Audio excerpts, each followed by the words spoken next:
जब कश्मीर से कन्याकुमारी तक एक है, धारा 370 ख़त्म हुई, उसके बाद पहली बार घाटी में आने का मौका मिला है। आबो हवा बदली बदली सी नज़र आती, बदले बदले से सरकार नज़र आते।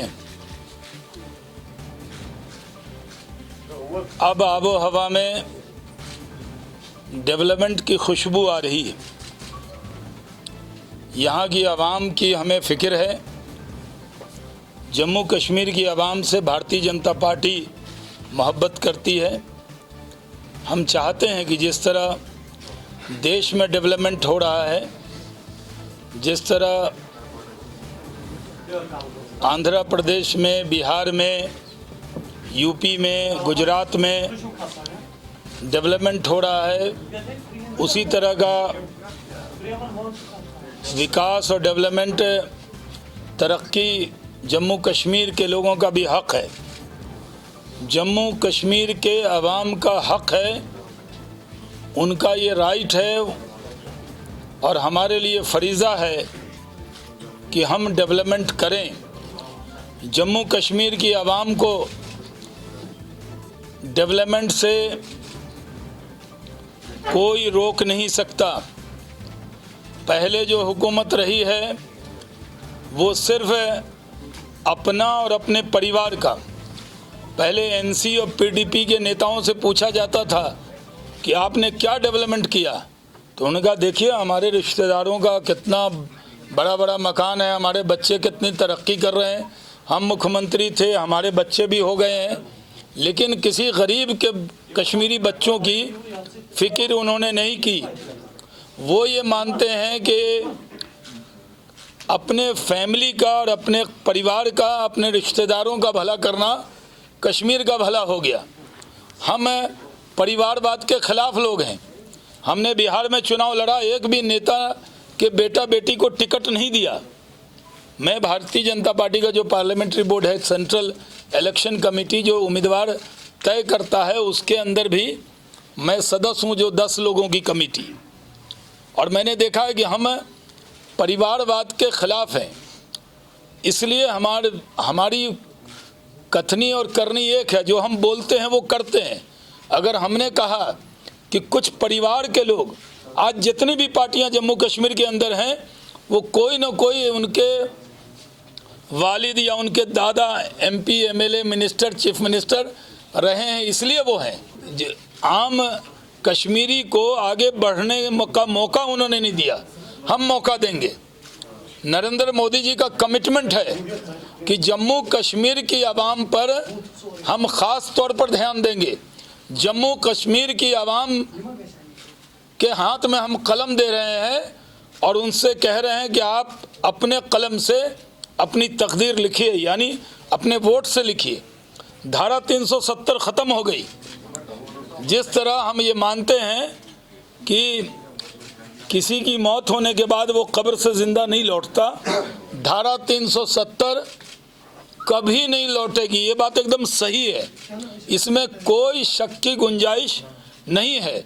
जो गुपकार गैंग है, गैंग तो हमारे यहाँ बिहार झारखंड में वासेपुर गैंग देखा होगा आपने, वो गैंग ऑफ वासेपुर। ये जो गैंग ऑफ गुपकार है, जिन्होंने सिर्फ अपना और अपने फैमिली का भला किया, अगर कश्मीरियों का भला किया होता तो आज उनकी मकबूलियत होती। आज उनकी मकबूलियत नहीं है। आज वो खुल के कश्मीर में घूमने की हालत में नहीं है। जनता सवाल पूछना चाहती। 3 पीढ़ी सबकी सरकार में रही है, हुकूमत में रही, क्या किया आपने? इसलिए मैं आपके सवाल के जवाब से पहले ही कह दूं, जो ख्वाब दिखा रही हैं महबूबा, जो ख्वाब दिखा रहे हैं फारूक अब्दुल्ला, वो ख्वाब पूरे होने वाले नहीं हैं। मान लीजिए मेरे वालिद का इंतकाल हो गया और मैं अपने बच्चे को कहूँ बेटा दादा आएंगे, तो दादा नहीं आएंगे। कोई कब्र से ज़िंदा नहीं होता। 370 भी दफना दिया गया है।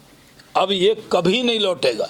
इसलिए जम्मू कश्मीर के नौजवानों से कहता हूँ, जो लोग आपको ये पहले तो कहते थे 370 को कोई छू नहीं सकता, 35A को छू नहीं सकता, कोई तिरंगा उठाने वाला नहीं मिलेगा। आज माशाअल्लाह भारत का तिरंगा शौक से कश्मीर के लोग उठा रहे हैं। इसलिए मैं कहता हूं कि अब ये लोग पहले कहते थे कि हम 370 को बचाएंगे, उस पर लोगों को गुमराह करते थे। अब ये लोग गुमराह कर रहे हैं लोगों को कि हम 370 वापस लाएंगे।